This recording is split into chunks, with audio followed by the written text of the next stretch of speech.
Hello everyone, Harshraj Bansal YouTube channel में आप सबका स्वागत है।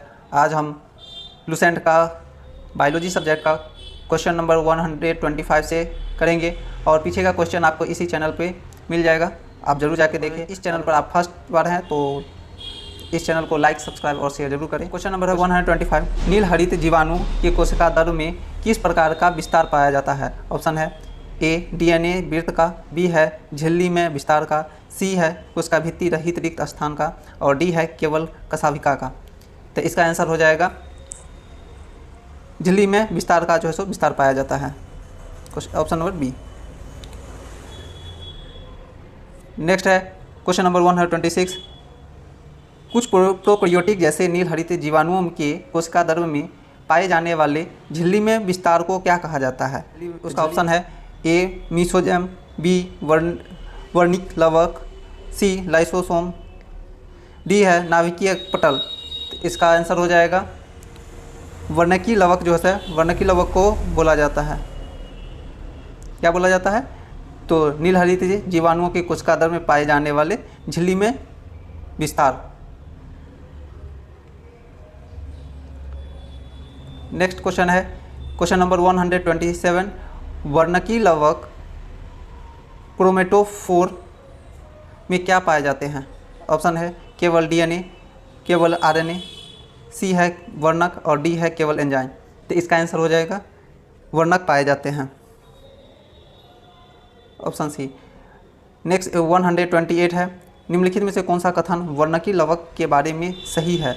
ऑप्शन ए है यह केवल प्रोकैरियोटिक केंद्रक में पाया जाता है, बी है इसमें वर्णक पाए जाते हैं, सी है यह केवल कशाभिका का भाग है, डी है यह प्लाज्मिड का रूप है। इसका आंसर हो जाए यह इसमें वर्णक पाए जाते हैं। नेक्स्ट क्वेश्चन है 129। नील हरित जीवाणुओं के कोशिका द्रव्य में वर्णक युक्त झिल्ली में विस्तार को क्या कहते हैं? ऑप्शन है ए है मीसोजम, बी है वर्णकी लवक, सी है केंद्रक, डी है राइबोसोम। तो इसका आंसर हो जाएगा वर्णकी लवक जो है सो नील हरित जीवाणुओं में कोशिका द्रव्य में वर्णक युक्त झिल्ली विस्तार करते हैं।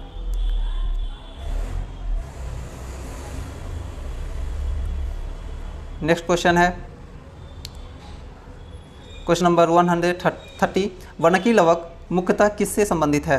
ऑप्शन ए है वर्णकी की उपस्थिति से, बी है कशाभिका की गति से, सी है कोशिका भित्ति विघटन से, डी है प्लाज्मिड प्रकृति से। तो इसका आंसर हो जाएगा वर्णक की उपस्थिति से।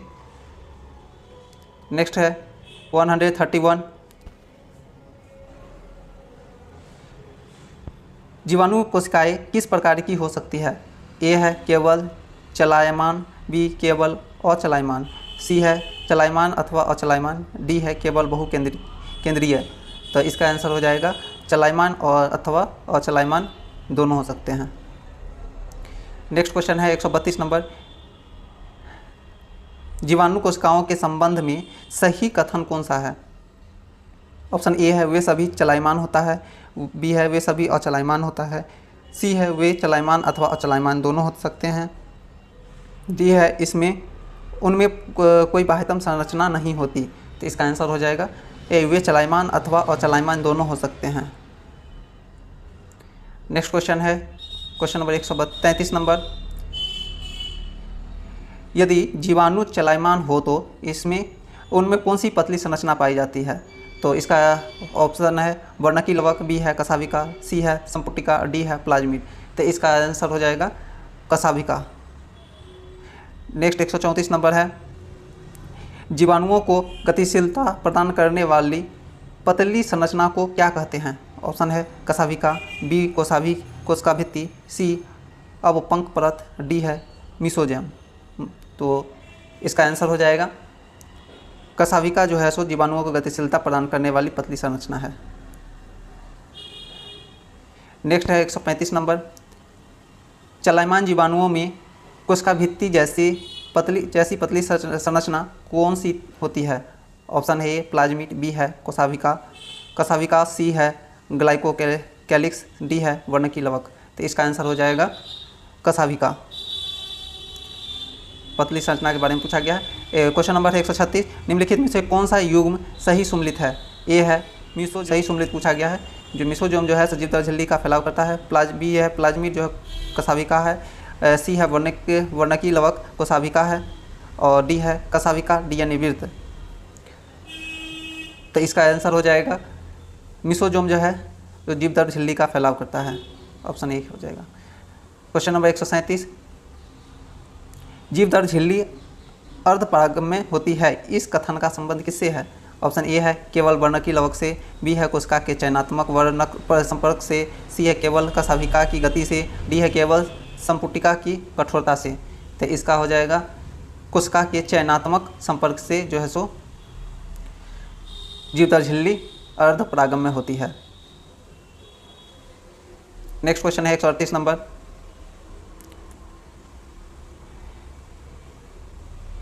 कोशिका बाह्यतम वातावरण से संपर्क स्थापित करने वाली संरचना कौन सी है? कोशिका बाह्यतम वातावरण से संपर्क स्थापित करने वाली संरचना कौन सी है? ऑप्शन ए है मिसोजोम, बी है जीवदार झिल्ली, सी है प्लाज्मिड, डी है वर्णकी लवक। तो इसका आंसर हो जाएगा जीवदार झिल्ली जो है वो कोशिका बाह्यतम वातावरण से संपर्क स्थापित करने वाली संरचना है। नेक्स्ट क्वेश्चन है क्वेश्चन नंबर 139, मिसोजोम का निर्माण किस संरचना के फैलाव से होता है?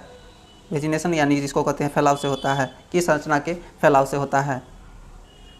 ऑप्शन ए है ए कोशिका भित्ति से, बी है जीवदार झिल्ली से, सी है ग्लाइकोकैलिक से, डी है कसाभिका से। तो इसका हो जाएगा जीवदार झिल्ली से। नेक्स्ट क्वेश्चन है 140 नंबर, निम्नलिखित में से कौन सी मिसोजोम के फैलाव का रूप है? ऑप्शन ए है पुटिका, बी है नलिका, सी है पटलिका और डी है उपयुक्त सभी।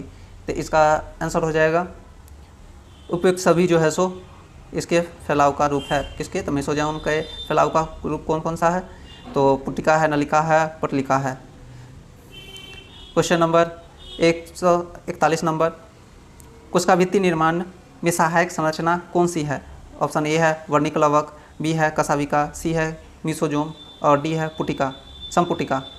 तो इसका आंसर हो जाएगा मिसोजोम जो है कोशिका भित्ति के निर्माण में जो है सो सहायक है। नेक्स्ट 142 नंबर, संतति कोशिकाओं में डीएनए के वितरण में कौन सहायता करता है?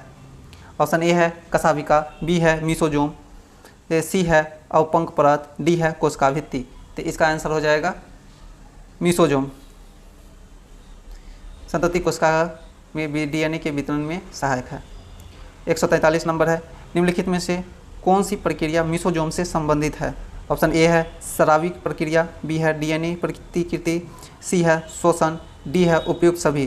तो इसका हो जाएगा उपयुक्त सभी जो है सो मिसोजोम से संबंधित है, स्राविक प्रक्रिया, डीएनए प्रतिकृति और शोषण। क्वेश्चन नंबर 144 है, मिसोजोम किसके पृष्ठ क्षेत्र को बढ़ाने में सहायता करता है? ऑप्शन ए है कोशिका भित्ति की, बी है जीवदार झिल्ली की, सी है प्लाज्मिड की, डी है कसाभिका की। तो इसका आंसर होगा जीवदार झिल्ली की जो है पृष्ठ क्षेत्र बढ़ाने में सहायता करती है। नेक्स्ट क्वेश्चन है 145 नंबर, एंजाइम मात्रा बढ़ाने में सहायक संरचना कौन सी है? एंजाइम मात्रा बढ़ाने में सहायक संरचना ए है कसाभिका, बी है वर्णिक लवक, सी है मिसोजोम और डी है कोशिका भित्ति। तो इसका आंसर हो जाएगा मिसोजोम जो है सो एंजाइम बढ़ाने में सहायता प्रदान करती है। नेक्स्ट क्वेश्चन है 146 नंबर, निम्नलिखित में से कौन सी मिसोजोम का कार्य नहीं है? कार्य नहीं है पूछा गया है। तो इसका हो जाएगा, देखिए इसका ऑप्शन पहले क्या है, ए है शोषण, बी है स्रावी प्रक्रिया, सी है एंजाइम मात्रा वृद्धि और डी है जीवाणुओं की बाहरी गति। तो इसका आंसर हो जाएगा ये जीवाणु की बाहरी गति जो है ये इसका कार्य नहीं है। शोषण, स्रावी प्रक्रिया, एंजाइम मात्रा वृद्धि ये सब तो इसका काम है, जीवाणुओं की बाहरी गति इसका काम नहीं है। 147 नंबर है, वर्णकी लवक कहाँ पाया जाता है? ए है कुछ प्रोकैरियोटिक की कोशिका दल में, बी है केवल प्रोकैरियोटिक केंद्रक में, सी है कोशिका भित्ति के बाहर और डी है केवल प्लाज्मिड में। तो इसका आंसर हो जाएगा ए कुछ प्रोकैरियोटिक के कोशिका दल में। प्रोकैरियोटिक के कोशिका दल में जो है सो वर्णकी लवक पाया जाता है। और क्वेश्चन नंबर 148 है, नील हरित जीवाणुओं के कोशिका दर में पाए जाने वाले झिल्ली में विस्तार का नाम क्या है? ऑप्शन ए है कशाभिका, बी है वर्णकी लवक, सी है मिसोजोम, डी है राइबोसोम। तो इसका आंसर होगा वर्णकी लवक जो है सुनील हरिते जीवाणुओं में कोशिका दर में पाए जाने वाले झिल्ली में विस्तार है। 149 नंबर है, निम्नलिखित में से कौन सा कथन नीलहरित जीवाणुओं के बारे में सही है? तो इसका ऑप्शन है इसमें केवल कशाभिका पाई जाती है, बी है इसमें कोशिका द्रव में वर्णकी लवक पाए जा सकते हैं, सी है इसमें डीएनए नहीं होता है, डी है इसमें जीव द्रव झिल्ली नहीं होता है। तो इसका आंसर हो जाएगा इसमें कोशिका द्रव में वर्णकी लवक पाए जाते हैं। नेक्स्ट क्वेश्चन है और आज का लास्ट क्वेश्चन है क्वेश्चन नंबर 150। वर्णकी लवक का संबंध किस शब्द से सबसे अधिक है? ऑप्शन ए है गति, बी है वर्णक, सी है प्रतिजैविक प्रतिरोध, डी है कठोर आवरण।